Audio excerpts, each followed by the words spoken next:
કેમ છે બાળકો? મજામાં? જુઓ, આ લેક્ચરમાં આપણે 16મું પ્રકરણ શરૂ કરીશું. સંભાવના.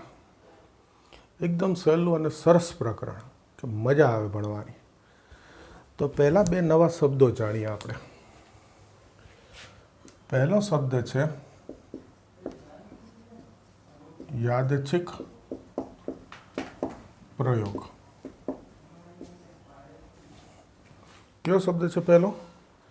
યાદચ્છિક પ્રયોગ. બરાબર છે? એક જ મિનિટ હો.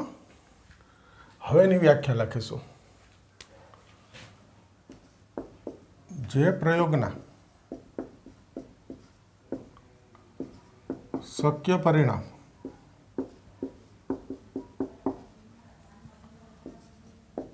અગાઉથી જ્ઞાત હોવા છતાં કયું પરિણામ મળશે તે પ્રયોગ કર્યા પછી જ ખબર પડે તે પ્રયોગને યાદચ્છિક પ્રયોગ કહેવાય. ઓકે, થોડું ગુજરાતી છે, મોટું છે. જે પ્રયોગના શક્ય પરિણામ અગાઉથી જ્ઞાત હોવા છતાં કયું પરિણામ મળશે તે પ્રયોગ કર્યા પછી જ ખબર પડે તે પ્રયોગને યાદચ્છિક પ્રયોગ કહેવાય. તો આનો અર્થ શું થયો સાંભળો. તમે બધાએ હજી નાના જ છો, પણ થોડા વધારે નાના હો ત્યારે પાસો જોયો હશે. પાસાથી ઘણી બધી રમતો આવે રમવાની, બરાબર છે? રમેલા જોઈએ ક્યારેક ને ક્યારેક. એ પાસા ઉપર 6 બાજુ હોય. પાસાની કેટલી બાજુ હોય? 6. અને 6 બાજુ ઉપર નંબર લખેલા હોય, 1 2 3 4 5 6. તમને ખ્યાલ છે? તો જો હું હાથમાં એક પાસો લઉં અને હું એમ કહું કે હું આ પાસો ઉછાળી અને ફેંકીશ, ટૂંકમાં પાસો ફેંકીશ કે પાસો ઉછાળીશ, તો તમને ખબર છે કે જો પાસો ફેંકીએ તો શું પરિણામ મળી શકે? તો કે જે આ 1 થી 6 નંબર લખેલા છે એમાંથી ગમે તે એક બાજુ ઉપર આવે, આપણે નોંધીએ ને એમ કંઈક આટલા મળ્યા પાસો ફેંકવાથી. 3 મળે, 4 મળે, 1 થી 6 માંથી ગમે તે એક મળે. તો તમને પાસો ફેંકો છો એ પહેલાં ખબર છે કે જો હું પાસો ફેંકું તો 1 થી 6 માંથી એક પરિણામ મળે. એને કહેવાય પ્રયોગના શક્ય પરિણામ અગાઉથી જ્ઞાત હોવા છતાં. પ્રયોગનું પરિણામ ખબર છે 1 થી 6 માંથી એક મળશે. કયું મળશે? હું કહું પાસો ફેંકો, ચલો શું મળશે? ખબર પડે નહીં. પાસો ફેંકીએ, એની બાજુ ઉપર આવે એમાં નંબર નોંધીએ કે ભાઈ ચલો 3 મળ્યા, 5 મળ્યા. તો એ પાસો ફેંકી ઉપર બાજુ આવે એ જોઈએ ત્યારે જ ખબર પડે. એને કહેવાય કયું પરિણામ મળશે તે પ્રયોગ કર્યા પછી જ ખબર પડે. તો આવા પ્રયોગને યાદચ્છિક પ્રયોગ કહેવાય. બે નોર્મલ ઉદાહરણ આપું છું જે તમને ખબર હોય, પછી પ્રકરણમાં તો આવશે જ ઘણું બધું. હવે એક સિક્કો લો. ખબર છે? સિક્કાની 2 બાજુ હોય. એક ઉપર છાપ હોય, એક ઉપર કાંટો હોય. છાપને હેડ કહેવાય, કાંટાને ટેલ કહેવાય. એટલે હેડ ટેલ, છાપ કાંટો. તમે ખબર છે સિક્કો લઈને આમ ઉછાળીએ. ક્રિકેટની મેચમાં ટોસ કરે ને ભાઈ, પહેલાં બેટિંગ કોણ લેશે ને બોલિંગ કોણ કરશે નિર્ણય કરવા, એ આ ટોસ સિક્કો ઉછાળીએ. તો સિક્કો ઉછાળતા પહેલાં જ ખબર છે કે જો સિક્કો ઉછાળો તો છાપ મળે અથવા કાંટો મળે. પણ શું મળશે એ તો પ્રયોગ કરીએ, સિક્કો ઉછાળીએ, પડે સિક્કો, નોંધીએ, પછી જ ખબર પડે. તો આવા બધા પ્રયોગને કહેવાય યાદચ્છિક પ્રયોગ. 2 ઉદાહરણ આપ્યા, થોડો ખ્યાલ આવી ગયો? બરાબર છે? ગણિતમાં એવો વિચાર ના કરે કે સિક્કો ઉછાળું નામ ઊભો પડે ને હવામાં ગુમ થઈ જાય ને, આવું બધું ગણિતમાં ના હોય ભાઈ. ઓકે, તો આ કહેવાય યાદચ્છિક પ્રયોગ. બીજો શબ્દ આવે નિદર્શાવકાશ.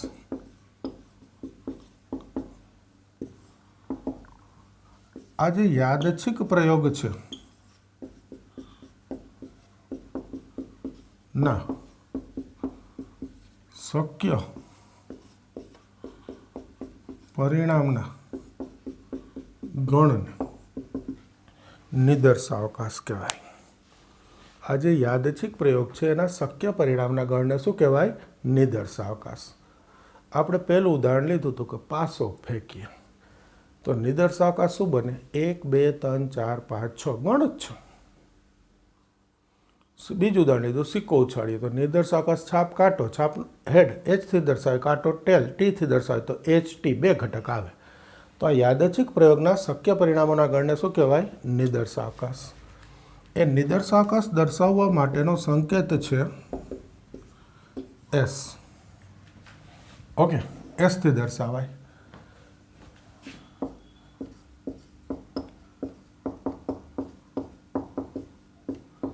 ત્રીજો શબ્દ છે નિદર્શ બિંદુ.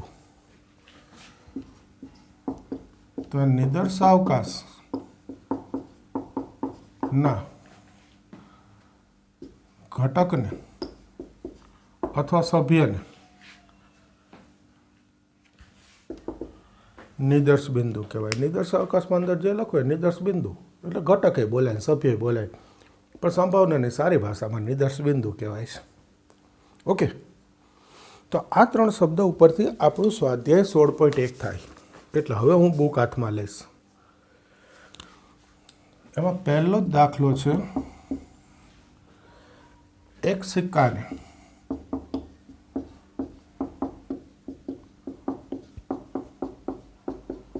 ત્રણ વાર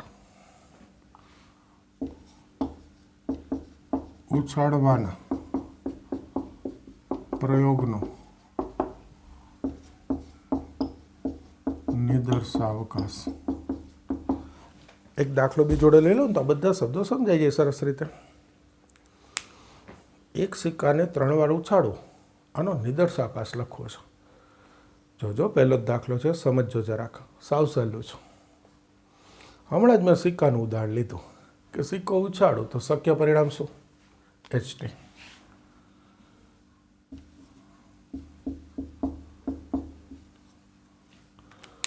સિક્કો લીધો, 1 વાર ઉછાળો તો શક્ય પરિણામનો ગણ શું થાય? H T. એચ છાપ હેડ, ટી એટલે કાંટો ટેલ, એચ ટી 2 લખાય. 1 વાર ઉછાળું તો એચ અથવા ટી મળે એટલે ટી. હવે સમજો બરાબર. સિક્કો ઉછાળું તો આ પરિણામ થાય, શક્ય પરિણામ. 1 વાર ઉછાળું તો તમને કે 2 વાર ઉછાળો તો બીજી વાર એચ ટી, બીજી વારે મળે તો જ ને. 3 વાર ઉછાળો તો ત્રીજી વાર પણ એચ ટી મળી શકે, મળી શકે ને ભાઈ. એનો ક્રોસ એટલે નિદર્શાવકાશ. સિક્કો 1 વખત ઉછાળવાથી જે શક્ય પરિણામ મળે છે એનો ક્રોસ લેવાનો. જેટલી વખત સિક્કો ઉછાળીએ, તમને કીધું છે 3 વખત તો 80 ક્રોસ 80 ક્રોસ 80, 2 વખત તો 80 ક્રોસ 80, 4 વખત 80 ક્રોસ 80 ક્રોસ 80 ક્રોસ 80. હજી એકવાર, સિક્કો 1 વાર ઉછાળવાથી જે પરિણામ મળે એનો ક્રોસ લેવાનો, જેટલી વખત ઉછાળવાનું કહે. આનું એક વાક્ય બોલું છું, સાંભળજો. કોઈ પ્રયોગ એક વખત કરવાથી જે શક્ય પરિણામ મળે છે એનો ક્રોસ લેવાનો, જેટલી વખત પ્રયોગ કરવાનું હોય. ઓકે. બીજી વસ્તુ, અહીંયા છે એક સિક્કો 3 વાર ઉછાળો. જરાક જુદી રીતે રકમ બોલું. 3 સિક્કા એક સાથે ઉછાળો, બેયનો અર્થ એક જ થાય. એક પ્રયોગ 3 વાર કરો કે એ જ પ્રયોગ 3 વખત એક સાથે કરો. એક સિક્કો લઈ 3 વાર ઉછાળો કે 3 સિક્કા એક સાથે ઉછાળો, બેયનો અર્થ સરખો થાય. અહીંયા 80 ક્રોસ 80 ક્રોસ 80 બોલો. ખ્યાલ આવ્યો થોડો? હવે ક્રોસ કરતા તો આપણે શીખી ગયા ભાઈ. ક્રોસ તો શીખી ગયા ને આગળ. આ બેનો ક્રોસ તો આવડે. શું થાય? H H, H T, T H, T T થાય. જો સીધો 3નો ક્રોસ લખવો હોય તો આ બેનો ક્રોસ લખવાનો, H H, H T, T H અને ટી ટી. એ 2 વાર લખી નાખવાનો. H H, H T, T H, T T લખી નાખો 2 વાર. હવે પહેલી વખત જે છે એની આગળ આ એચ મૂકી દેવાનો, અને બીજી વખત લખ્યું એની આગળ આ ટી મૂકી દેવાનો. એટલે આ સીધો 3નો ક્રોસ થઈ ગયો. તો આ થઈ ગયો યાદચ્છિક પ્રયોગ. શક્ય પરિણામ અગાઉથી ખબર હોય પણ કયું મળશે પ્રયોગ કર્યા પછી જ ખબર પડે. પછી બીજો શબ્દ એનો નિદર્શાવકાશ, તો કે એના શક્ય પરિણામનો ગણ. અને ત્રીજો શબ્દ નિદર્શ બિંદુ. આ એક એક છે ઘટક, એ બધા નિદર્શ બિંદુ કહેવાય. આપણે ઘટક અથવા સભ્ય જ બોલીએ ગુજરાતીમાં. આ તો આ પ્રકરણનો શબ્દ છે એટલે મારે લખીને દેવો પડે. ક્યાંક વાંચો તો એમ ના થાય કે આ નિદર્શ બિંદુ શું છે. પણ નિદર્શાવકાશના ઘટક એને નિદર્શ બિંદુ કહેવાય. ક્લિયર? એકદમ સહેલું છે. ચાલો શરૂ કરી દો તૈયાર કરવાનું.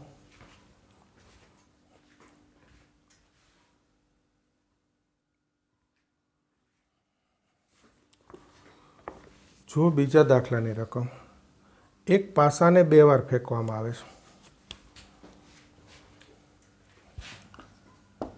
એક પાસાને 2 વાર ફેંકવાના પ્રયોગનો નિદર્શાવકાશ.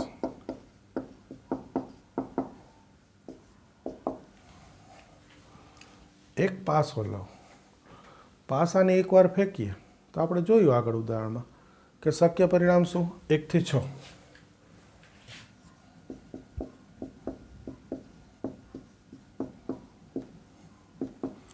પણ અત્યારે કેટલી વાર ફેંકીએ છીએ? 2 વાર.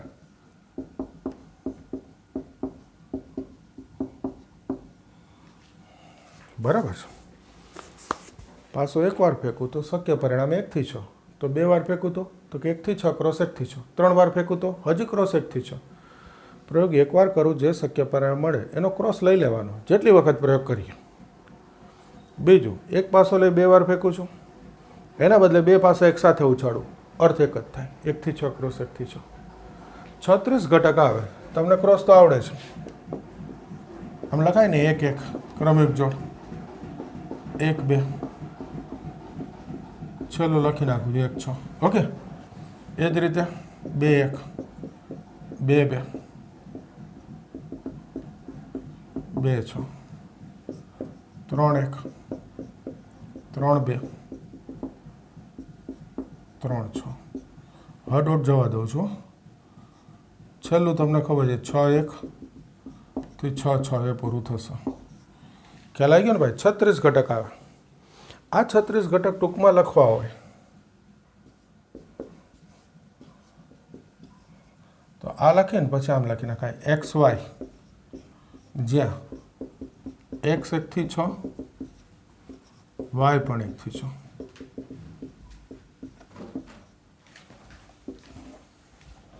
જો થઈ ગયા 36 ઘટક. એક્સ વાય, એક્સ 1 થી 6, વાય 1 થી 6, 36 ઘટક આવી ગયા. કે એક્સ વાય પ્રકારની ક્રમિક જોડ, એમાં એક્સનું મૂલ્ય 1 થી 6 હોઈ શકે, વાયનું મૂલ્ય 1 થી 6 હોઈ શકે. આવી ગયા 36 ઘટક. બોલો, ખ્યાલ આવે? એકદમ સહેલું. દાખલા નંબર 4. ત્રીજો તમે ગણજો. એક સિક્કાને 4 વાર ઉછાળવાનો છે, આવડી જશે. એક સિક્કાને અને એક પાસાને. આમાં લખેલું છે કે એક સિક્કો ઉછાળ્યો છે અને એક પાસો ફેંક્યો છે. એનો અર્થ એક સિક્કાને અને એક પાસાને એક સાથે ઉછાળવાના પ્રયોગનો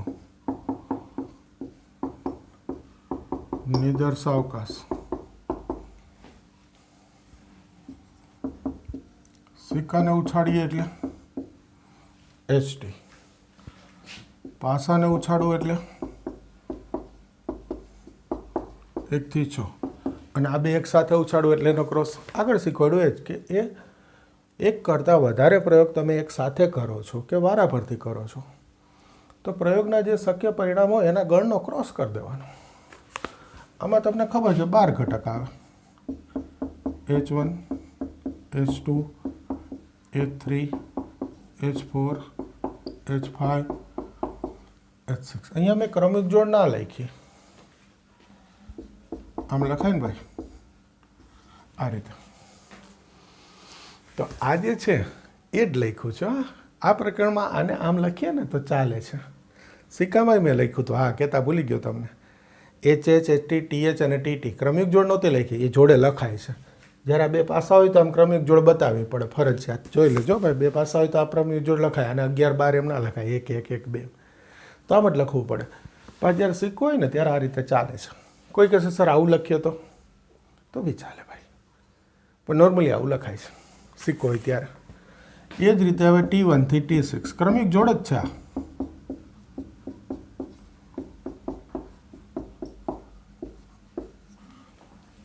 ઓકે, થઈ ગયું.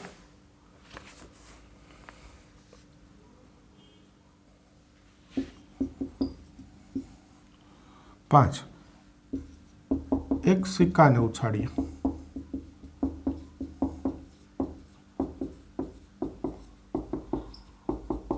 એક સિક્કાને ઉછાળવામાં આવે.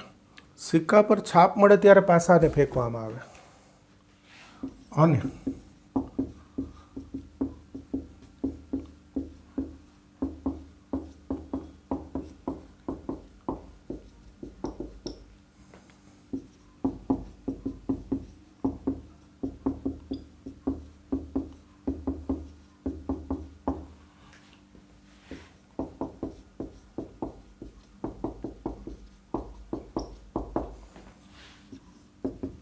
જુઓ, સિક્કો ઉછાળવું એટલે બે ઘટક મળે, H અને T. સાંભળજો, એક જ સ્ટેપમાં લઈ લઉં, નહીં તો 3-4 સ્ટેપ થાય. સિક્કો ઉછાળવું એટલે H અથવા T મળે. એમાં એવું કીધું છે છાપ મળે એટલે કે H મળે તો પાસો ફેંકવાનો.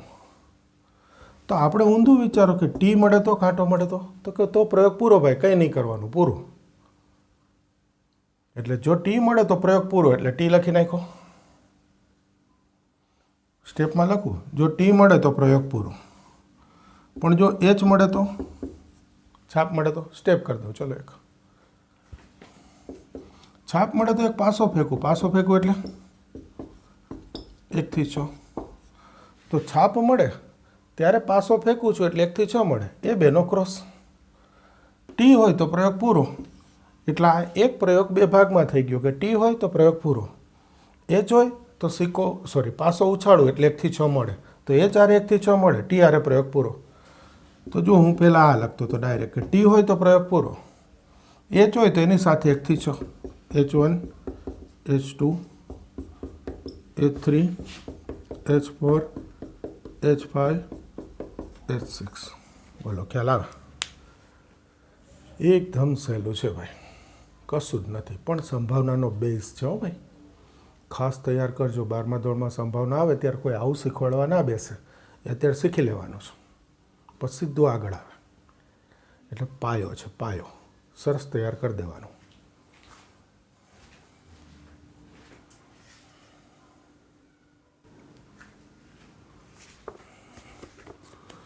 હવે જુઓ છઠ્ઠો દાખલો. રકમ સાંભળજો.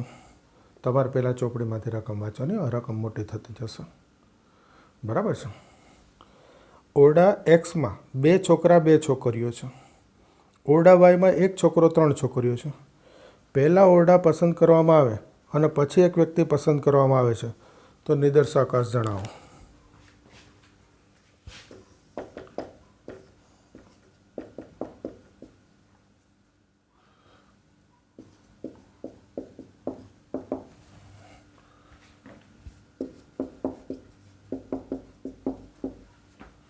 બે છોકરા B1, B2 અને 2 છોકરી, બે છે ને, G1, G2. પહેલાં ધારવું પડે, છોકરો એટલે બોય B થી દર્શાવી દે, છોકરી એટલે ગર્લ G થી દર્શાવી દે. 2 છે એટલે 1, 2 લખી નાખ્યા. તથા ઓરડા વાયમાં 1 છોકરો ને 3 છોકરીઓ છે. 1 છોકરો B1 અને 3 છોકરી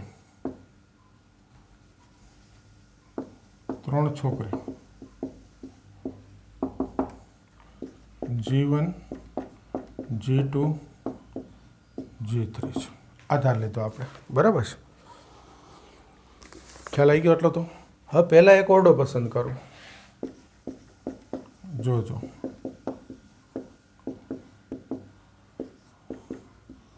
તો ધારો કે એક્સ ઓરડો પસંદ થાય છે. એક ઓરડો પસંદ કરું તો એક્સ થાય અથવા વાય થાય. એક્સ ઓરડો પસંદ થાય તો એમાંથી એક વ્યક્તિ પસંદ કરું તો એ વ્યક્તિ શું હોઈ શકે? B1 B2 G1 G2, આમાંથી ગમે તે એક હોઈ શકે. ઓરડો એક્સ પસંદ કરી એમાંથી એક વ્યક્તિ પસંદ કરું તો આ ચારમાંથી એક પસંદ થાય, તો શક્ય પરિણામ આ ચાર હોઈ શકે.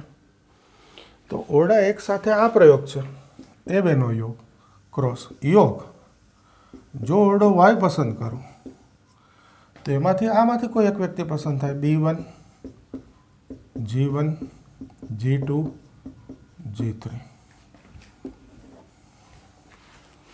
ચાલો હવે ધીમે ધીમે ભાગ પાડવા માંડ્યા કે ભાઈ ઓરડો એક્સ હોય, આગળના દાખલામાં હતું કાંટો મળે પ્રયોગ પૂરો, છાપ મળે તો પાછો આવે 1 થી 6.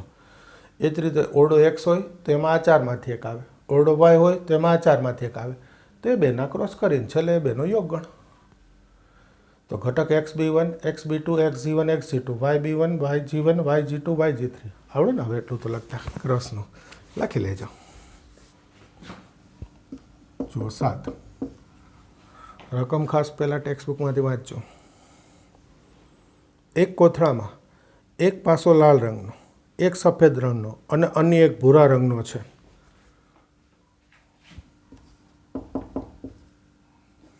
ઓરડો નથી, કોથળો છે.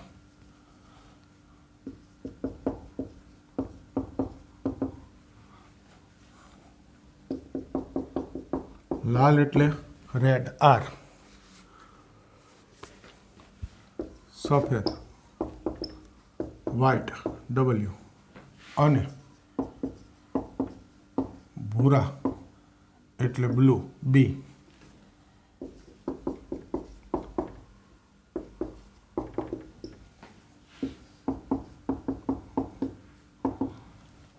રંગ ઉપરથી અક્ષર કહી દીધો.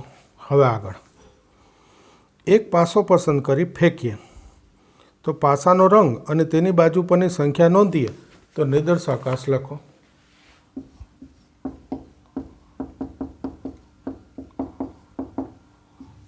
તો પહેલાં શું કરવાનું ભાઈ? કોથળામાંથી પાસો પસંદ કરવાનો. ધારો કે પાસો લાલ રંગનો છે તો આ ઘટક આવ્યો.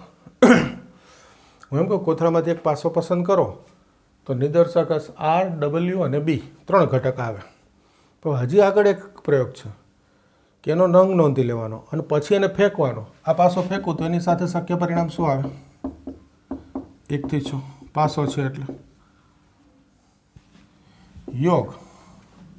ધારો કે પાસો પસંદ કર્યો એ W સફેદ રંગનો છે, આવી શકે ને સફેદ રંગે. તો હવે એને ઉછાળું તો પરિણામ શું મળે? 1 થી 6 પાછા એની સાથે યોગ. ધારો કે પાસો ભૂરા રંગનો છે, ભૂરો એટલે બ્લુ. હો ભાઈ, ગણિતમાં એ ભૂરો લખાય, અર્થ બ્લુ કરવાનો. બ્લુ પસંદ થાય અને એને ઉછાળું તો બ્લુ સાથે 1 થી 6 મળી શકે. તો એસમાં કેટલા ઘટક આવશે? જુઓ છો, 6 6 12 ને 6 18 લખી નાખશો. R1 R2 R3 થી R6, એ જ રીતે W1 W2 થી W6, B1 B2 થી B6. બોલો, ખ્યાલ આવે છે? સહેલું. હવે એક એક વસ્તુ તમને છેલ્લું ગણવા તમને આપીશ. છેલ્લું સ્ટેપ ક્રોસ કરીને નિદર્શાકાશ લખવાનું. એ તો આવડે ને ભાઈ, તે તમારે લખવાનું. કરો.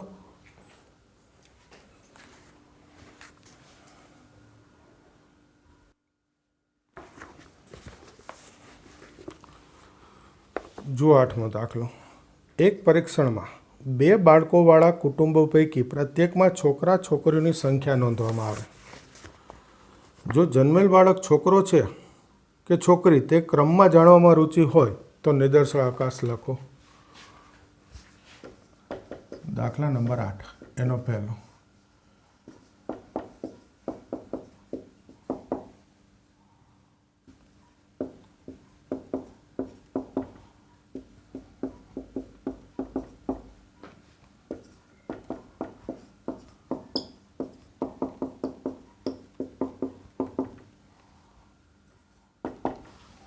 સાંભળજો. કોઈ કુટુંબમાં 2 બાળક હોય ને તો એમાં પહેલું બાળક ક્રમમાં જાણવાનું કીધું છે એટલે તો પહેલું બાળક છે એ છોકરો બી હોઈ શકે અથવા છોકરી બી હોઈ શકે. છોકરો એટલે બીથી દર્શાવું, છોકરી એટલે જીથી દર્શાવું. તો પહેલું બાળક છે આ સ્મોલ લેટરથી દર્શાવીશ. એક બાળક હોય ને તો એનો નિર્દેશક આ થાય. પહેલું બાળક છોકરો બી, છોકરી જી, બી અથવા જી હોઈ શકે. તો બીજું બાળક માટે શું થાય? એ પણ બી અથવા જી હોઈ શકે ને ભાઈ. તો 2 બાળક એટલે આનો ક્રોસ બી બી, બી જી, જી બી. રકમમાં કીધું ને ક્રમમાં જાણવામાં રસ છે એટલે તો કે જુઓ પહેલો છોકરો, બીજો છોકરો, પહેલું બાળક છોકરો, બીજું બાળક છોકરી. ક્રમ આવી ગયો. પહેલું બાળક છોકરી, બીજો બાળક છોકરો, બંને છોકરીઓ. થઈ ગયું ક્રમમાં. આમાં બીજો પ્રશ્ન એવો પૂછ્યો છે આપણી રુચિ કુટુંબમાં છોકરીઓની સંખ્યા જાણવાની હોય.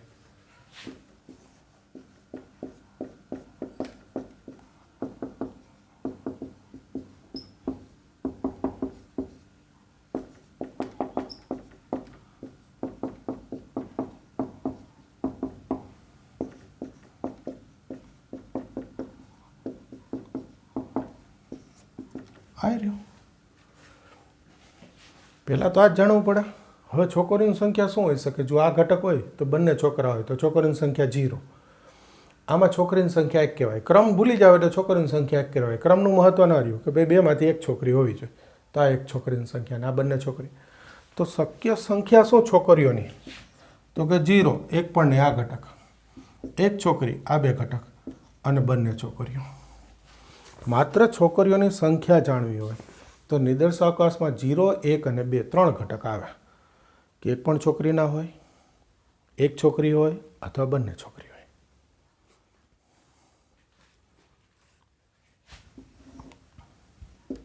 દસ 9મો પછી કરાવું છું. પહેલાં એક રીત શીખવાડી દો. એમાં સેજ જુદું શીખવાડવાનું છે એટલે એવા દાખલા પછી લઈશ. 2-3 હશે જે એક ઘટનામાં એક સિક્કાને ઉછાળીએ છીએ. રકમ વાંચજો. સિક્કો ઉછાળવું એટલે H અથવા T. જો છાપ આવે તો ફરીવાર સિક્કો ઉછાળવાનો. જો કાંટો મળે તો પાસો ફેંકવાનો. સીધું લખી નાખો.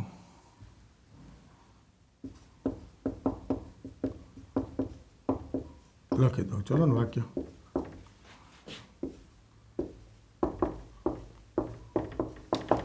છાપ મળે તો તે સિક્કાને ફરી ઉછાળવાનો અને કાંટો મળે તો એક પાસાને ફેંકવાનો.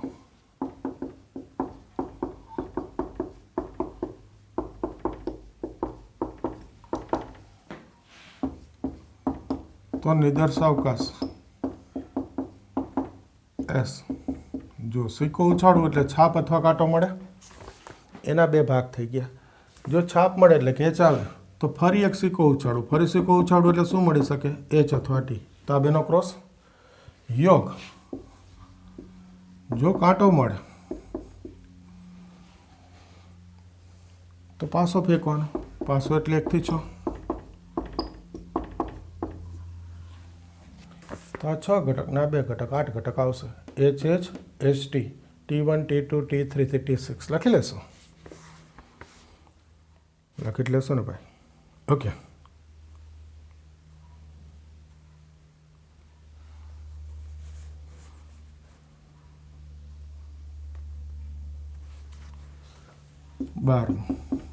જોજો. એક સિક્કાને ઉછાળીએ. છાપ મળે તો પાસો ફેંકવાનો. આના જેવું થયું. હજુ જો પાસા પર યુગ્મ સંખ્યા દેખાય તો પાસાને ફરીથી ફેંકવાનો.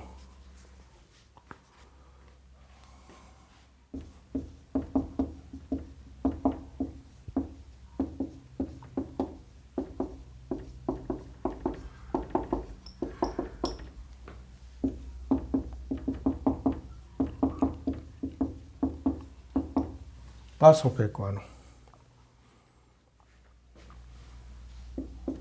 જો પાસા પર યુગ્મ સંખ્યા દેખાય તો પાસાને ફરીથી ફેંકવાનું. હશે જગ્યા બચાવું છું. નિદર્શાવકાશ જોજો. પહેલું તો સિક્કો ઉછાળવું એટલે છાપ અથવા કાંટો મળે. આમાં કાંટા માટે કંઈ નથી. એનો અર્થ કાંટો મળે તો પ્રયોગ પૂરો, કશું જ નહીં કરવાનું આગળ. એટલે ટી હારે પૂરું. એટલે ટી તો આવે જ ભાઈ. સિક્કો ઉછાળવું એટલે ટી તો આવી જ ગયો. પણ જો છાપ મળે એટલે કે એચ મળે એટલે યોગ. ટી યોગ એચ. તો એક પાસો ફેંકવાનો. હવે જરાક સમજજો. પાસો ફેંકવું એટલે ક્રોસ 1 થી 6 આવે. એમાં હજુ આગળ કીધું છે, નહીં તો લખી નાખત 1 થી 6. આ ઉપર લખ્યું એમ ટી આર 1 થી 6, એમાં મેં એચ આર 1 થી 6 આવ્યા. પણ જો પાસા પર યુગ્મ સંખ્યા દેખાય તો પાસો ફરીથી ફેંકવાનો. એનો અર્થ અયુગ્મ દેખાય તો અયુગ્મ એટલે 1 3 5. પાસામાં 1 થી 6 હોય, એમાં અયુગ્મ કેટલા? 1 3 5. તો પ્રયોગ પૂરો. જે લખ્યું એનાથી ઊંધું પહેલાં વિચાર લેવાનું. અહીંયા લખ્યું હતું છાપ મળે તો મેં વિચાર્યું કાંટો મળે તો કે પ્રયોગ પૂરો. યોગ છાપ મળે તો કે પાસો ફેંકવાનો એટલે ક્રોસ 1 થી 6 આવે. પણ હજુ આગળ છે કે યુગ્મ સંખ્યા મળે તો ફરી પાસો ફેંકો. તો આ યુગ્મ મળે તો આગળ પ્રયોગ છે, તો એનો અર્થ યુગ્મ મળે તો પ્રયોગ પૂરો. યોગ એ 4. જો યુગ્મ મળે 2 4 6 એટલા પાસાના 1 થી 6 ના 2 ભાગ પડી ગયા. યુગ્મ મળે પ્રયોગ પૂરો. એટલે એચ સાથે H1 H3 H5 તો પ્રયોગ પૂરો. પણ યુગ્મ મળે 2 4 6 એટલે H2 H4 H6 તો હજી એકવાર પાસો ફેંકો. હજુ એકવાર પાસો ફેંકવું એટલે 1 થી 6. ફરી એકવાર કહું, સાંભળજો ધીરે ધીરે.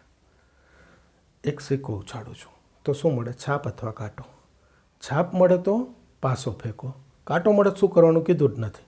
એનો અર્થ મારે પહેલાં એ વિચાર લો, કાંટો મળે એટલે પ્રયોગ પૂરો. એટલે એકવાર ટી લખી નાખો. હવે યોગ. જેટલા ભાગ કરતા જાવ એટલા યોગ થતા જાય. કે છાપ મળે તો યોગ, છાપ મળે તો કે પાસો ફેંકો. પાસો ફેંકો એટલે શું આવે? 1 થી 6. એમાં કીધું છે આગળ હજુ યુગ્મ મળે તો પાછો ફેંકો. એટલે મેં ઊંધું વિચાર્યું કે યુગ્મ 2 4 6 છે, પણ એ ન મળે ને અયુગ્મ મળે 1 3 5 તો કે એ કીધું નથી. એનો અર્થ એવો પ્રયોગ પૂરો. તો કે એચ સાથે જો 1 3 5 મળે તો પ્રયોગ પૂરો. એટલે એચ ક્રોસ 1 3 5. હવે યુગ્મ મળે તો એટલે ફરી યોગ. ભાગ પડ્યો એટલે યોગ. કે જો એચ સાથે 2 4 6 યુગ્મ મળે તો કે હજુ એકવાર પાસો ફેંકો. એટલે એની સાથે શું મળે? પાસો ફેંકો એટલે 1 થી 6. તો જુઓ આ 3 6 18, આ 3 21 ને 22. છેલ્લે 22 ઘટક લખવાના છે. આ તમારે લખવાના.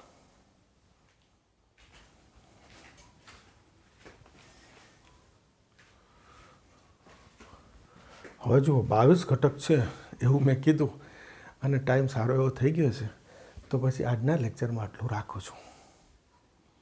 કાલ આગળ નવા લેક્ચરમાં લઈશું. બરાબર છે? ક્લિયર? આપણે કેટલા દાખલા સુધી થઈ ગયું? 12. એમાં 9મો તમારે નથી ગણવાનો, એ હું ગણાવીશ. ઓકે, કરી દો તૈયાર.